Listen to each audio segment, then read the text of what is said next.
Producto Interno Bruto estadounidense retrocede un 0,2% en el segundo trimestre.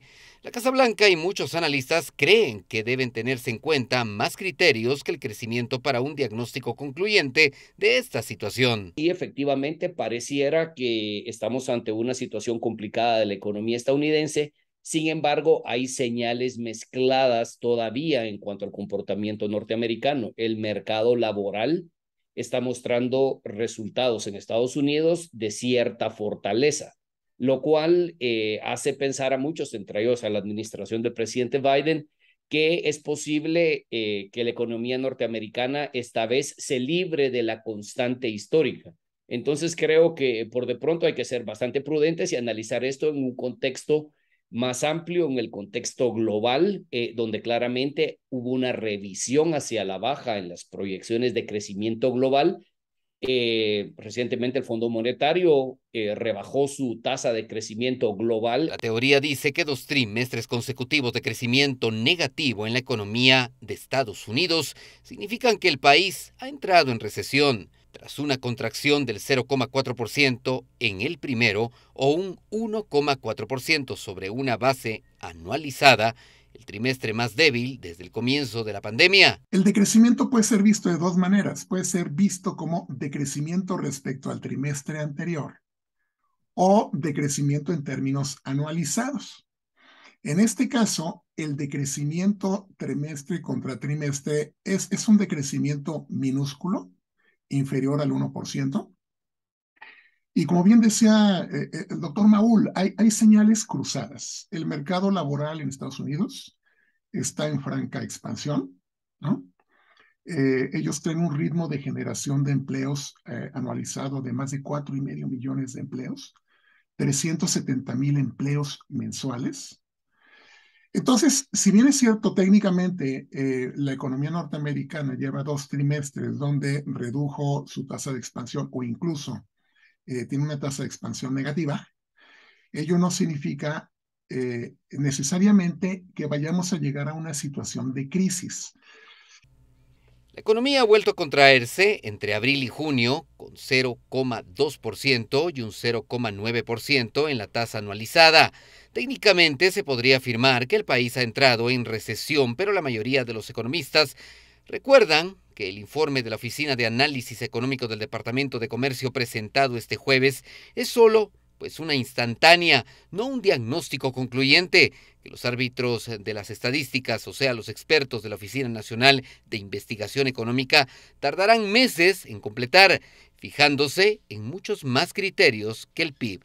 Las exportaciones de nuestros países, especialmente de Guatemala, yo tampoco veo que vaya a existir un impacto importante en cuanto a los niveles de consumo. Probablemente, y eso sobre todo de cara a 2023, habrá un impacto en los precios de los productos que estamos vendiendo.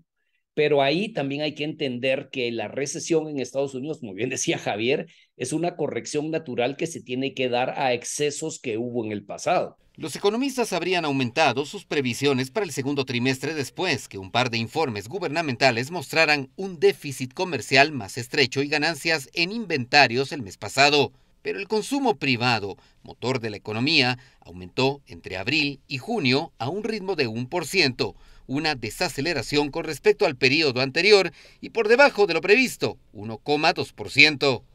Alteraciones en las cadenas de suministro pueden generar algún efecto sobre el Producto Interno Bruto, pero yo creo que el principal efecto de ellas es el encarecimiento, es la elevación de precios y la elevación de costos para las empresas. El hecho es que Estados Unidos cerró el año 2021 creciendo a una tasa de alrededor del 7%, a pesar de que estos problemas de cadenas de suministro ya existían. Entonces, efectivamente, como decía Hugo, pareciera que ya hay signos de recuperación de estas cadenas de suministro. Pareciera que también los precios de algunas materias primas de commodities ya llegaron a su pico y empiezan a descender. Pareciera también que los precios del transporte empiezan ya a ajustarse a la baja. Y lo que yo creo que en este momento estamos experimentando es una reducción en la tasa de crecimiento La mayoría de los economistas todavía no creen que la economía cumpla con los criterios de definición formal de recesión, que se basa en un conjunto más amplio de indicadores que incluyen medidas de ingresos, gastos y empleo. Pero también consideran que hay pocas dudas de que la recuperación está perdiendo impulso en medio de la alta inflación y el aumento de las tasas de interés. Por eso, al margen de la lectura preliminar del PIB, el debate está abierto. Los expertos están divididos al respecto, con dos puntos de vista antitéticos. Quienes ven clara la recesión sostienen que el sentimiento económico de la población es, a todas luces, negativo. En un sondeo publicado a mediados de junio, el 56% de los estadounidenses creían que la economía se estaba deslizando hacia la recesión.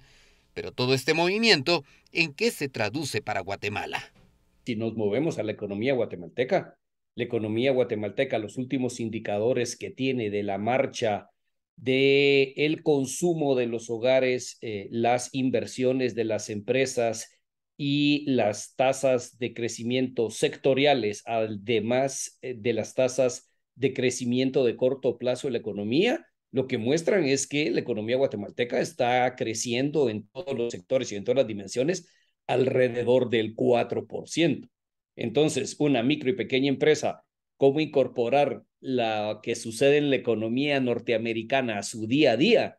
Yo les diría, ni se preocupen, preocúpense de atender bien a sus clientes, de vender buenos productos, de controlar la calidad, de mantener una buena reputación. Lo que está pasando en Estados Unidos ahorita es lo que menos le tiene que importar a alguien que está haciendo negocios en Guatemala en relación a la economía del país. Claro, eso no, yo no estoy diciendo que algunos particulares, comerciantes, productores puedan tener un mal momento porque se hizo un hoyo, se cayó el puente frente a su pueblo, frente a su casa, vino un deslave. Pero en términos generales, la economía guatemalteca marcha bien.